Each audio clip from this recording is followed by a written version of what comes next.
Maswerteng hapon po, 3D Lotto players. Narito na po ang mga numerong nanalo sa 3D Lotto 5 PM result, July 8, 2026, araw ng Miyerkules. Kaya't kunin nyo na po ang inyong mga ticket. Narito na po ang resulta.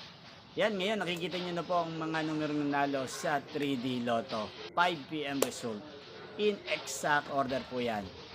Kung maswerte namang natayaan nyo po ang mga numerong yan kanina, congrats po sa inyo. At narito naman po ang mga numerong nanalo sa 2D Lotto 5 PM result. Yan, ano nga bang magandang numero ngayong araw na to sa 3D Lotto pang 9 PM draw? Para po sa akin, bet ko pong mga numero 5, numero 2 at numero 8. Unang kombinasyon.